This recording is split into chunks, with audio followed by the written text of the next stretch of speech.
Turkish Airlines presents Business Africa.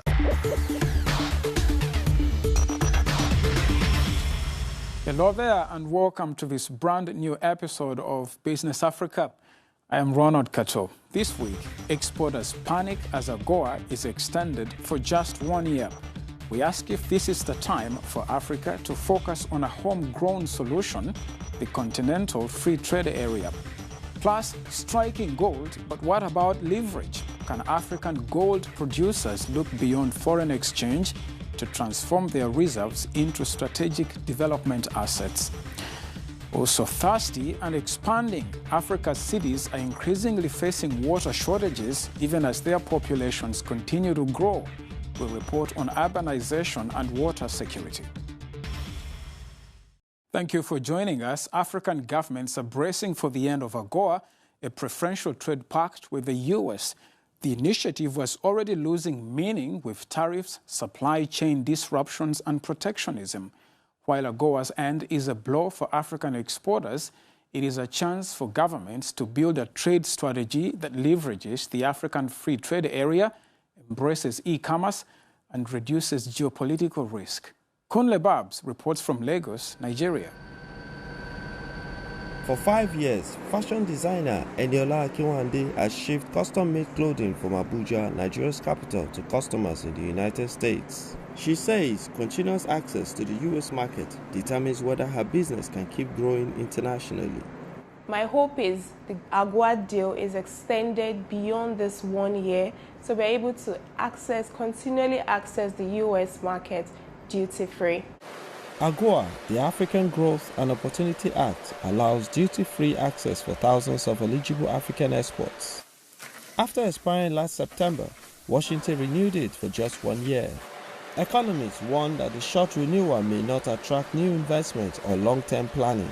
In 2024, Nigeria exported over $3 billion to the United States under AGOA, but more than 90% was crude. But analysts say the 1 year extension could still help the country if production capacity improves. What the government needs to do now is to encourage investment in production. And that means creating an enabling environment for investment in production to happen. Whether Nigeria turns this window into lasting growth now depends on expanding production beyond oil. The clock is already ticking.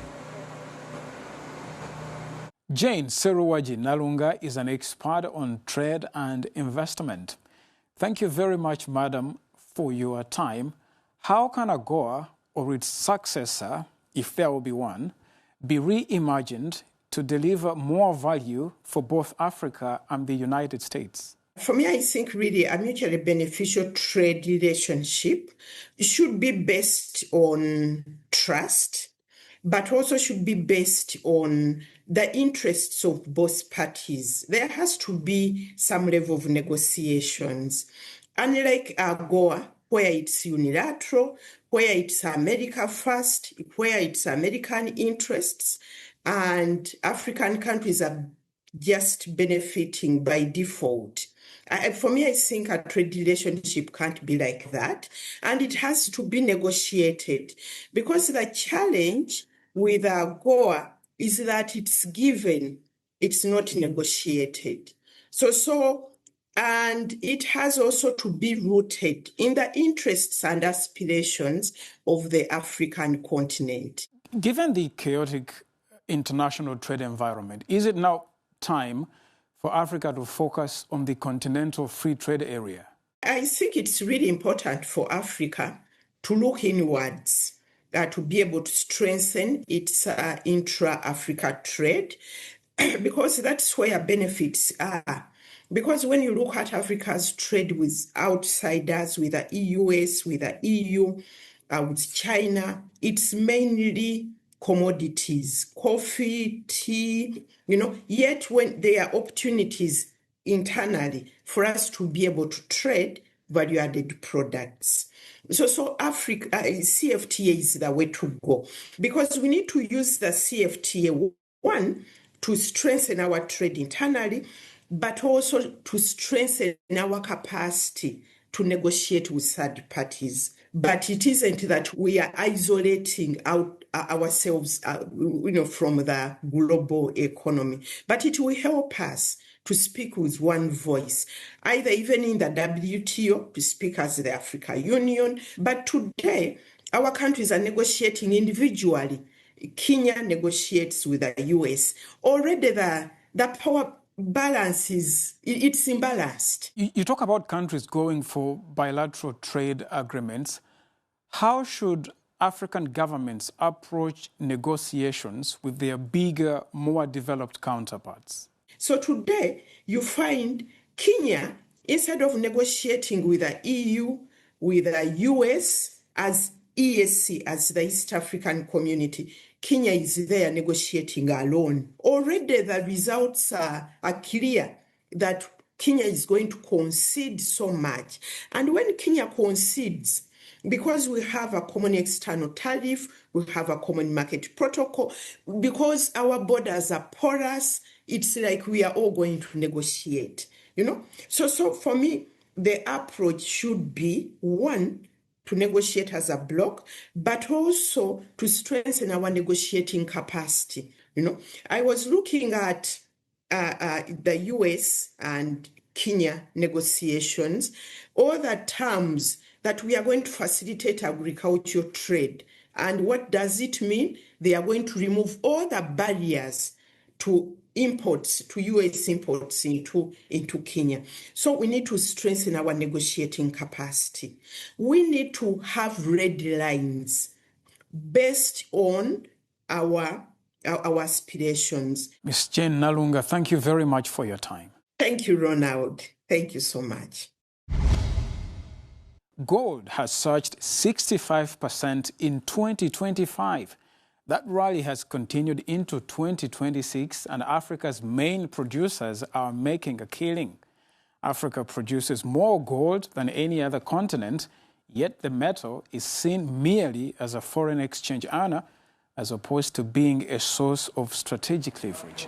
Gold has surged to historic highs in recent months, delivering its strongest run in decades. For African producers such as Ghana, the rally is a rare foreign exchange windfall. It's also a chance to turn the commodity into a strategic development lever. I would rather that African countries stockpile their gold, because gold is as good as money, and it's one way in which you can shore up your local currency. It has worked perfectly for Ghana in recent times, where we've actually stockpiled our gold and sold them when the price went up to bring in forex to ensure stability of our local currency. Africa's leading gold producers are seeking to profit from the rise in prices by scaling up production. But Africa is also the largest source of illicit gold, which distorts the market, enriches armed groups and robs countries of revenue.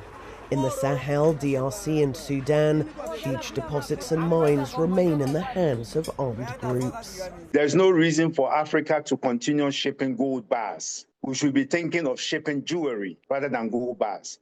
In doing that, we are creating more job opportunities for our young people, because the jewelry companies will be employing our local people. And again, our export value in terms of the gold will also increase, because you are now exporting finished products and not gold bars. Sudan estimates that only 20 tons of gold were exported through formal channels out of the 70 tons produced last year. Now, African cities will be home to 1.5 billion people by 2050. But investment in water and sanitation needed to sustain populations, power industry, and grow food is not keeping up. Africa loses an estimated 5% of GDP each year due to underinvestment and inefficiencies in water and sanitation. Endless lines are forming at water points. Women and children wait under the scorching sun for a few liters of precious blue gold. In Yaoundé, water is becoming scarce, revealing a crisis that weighs heavily on daily life. This neighborhood, there is water shortage. Sometimes it doesn't flow. Sometimes we can go 2 to 3 days there is no water.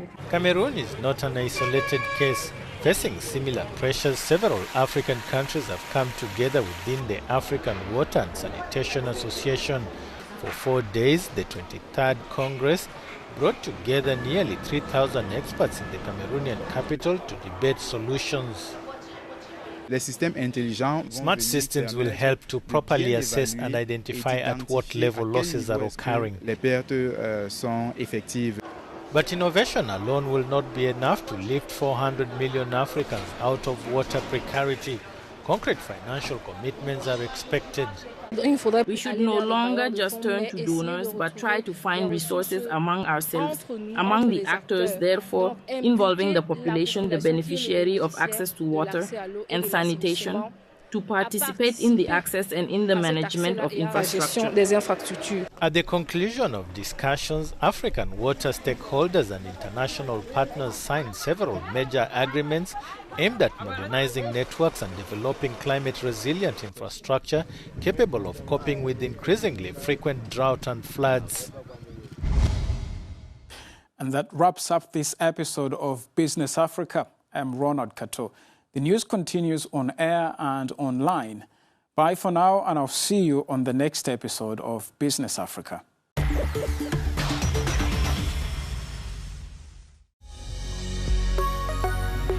Business Africa was presented by Turkish Airlines.